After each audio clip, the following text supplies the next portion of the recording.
हम अपनी जान के दुश्मन को अपनी जान कहते हैं। हम अपनी जान के दुश्मन को अपनी जान कहते हैं। मोहब्बत की इसी मिट्टी को मुल्क हिंदुस्तान कहते हैं। मोहब्बत की इसी मिट्टी को मुल्क हिंदुस्तान कहते हैं। जैसा कि हम जानते हैं कि हम यहाँ पर अपने प्यारे हिंदुस्तान का 78वां यौम आज़ादी मनाने के लिए हम सब यहाँ पर जमा हुए हैं। आज हमारा मुल्क एक हिस्से से दूसरे हिस्से तक हर कोई भारत जिंदाबाद का नारा लगा रहा है। ये वाकई आज़ादी और वतन से मोहब्बत का एहसास है, लेकिन हम सब ये चाहते हैं कि ये आज़ादी बहुत ही मुश्किल है। इस आज़ादी के पीछे सदियों की कुर्बानी और जद्दोजहद है। जिस सरजमीन पर हम सांस लेते हैं वह हमारे अजीम इंसानों की कुर्बानी की वजह से है, जिनकी क़यादत मशहूर शख्सियत ने की है। जिनमें से कुछ ये है: गांधी जी, जवाहरलाल नेहरू, मौलाना अब्दुल कलाम आजाद, सुभाष चंद्र बोस और सरदार भगत सिंह भी अहम है। तारीख गवाह है कि इस सरजमी के लिए हमारे आबा व अजदाद ने कैसे कैसी कुर्बानियां दी।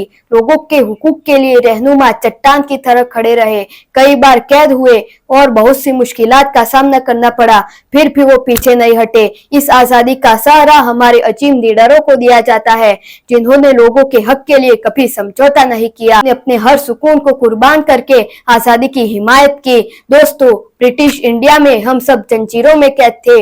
हमारे हकों पर समझौता किया गया, हमने घुटन महसूस की। हमारे सामाजिक, सियासी और माशी हालात बहुत ही खराब थे, लेकिन सबसे अहम बात यह थी कि किसी गैरतमंद हिंदुस्तान के लिए किसी गैरत मुल्कों की ताकतों की गुलामी में रहना गवारा नहीं था। आज हमारा मुल्क तरक्की के लिए नए नए मरहलों से गुजर रहा है। हम अपनी ताकत रखते हैं। हमारे पास बहादुर फौज की बहुत बड़ी जमात है। हमारी सरहदें महफूज है। हमारे दुश्मन हमसे डरते हैं। हम दुनिया के आजाद खुशखुशाल लोगों की सबसे बड़ी जमहूरियत लोकशाही के मालिक है।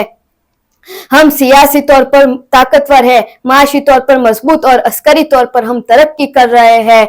लिहाजा हम बतौर नौजवान हमें कल के लिए अपने आप को तैयार करना होगा। जैसे हमारे अजीम लीडर महात्मा गांधी जी ने कहा था, हमारा भविष्य इस बात पर टिका हुआ है कि हम जो वर्तमान में किया करते हैं। लिहाजा हमें अपने आज को कल के लिए तैयार करना होगा। बतौर नौजवान इत्तेहाद सबसे बड़ी ताकत है, इसलिए हमें आज एक होना पड़ेगा। आज हमें ये अहद करना होगा कि हम अपनी जमीन को कभी भी नुकसान नहीं पहुंचाएंगे। हमें हर मुश्किलों को देखकर हमें फौरन उसे हल करना होगा।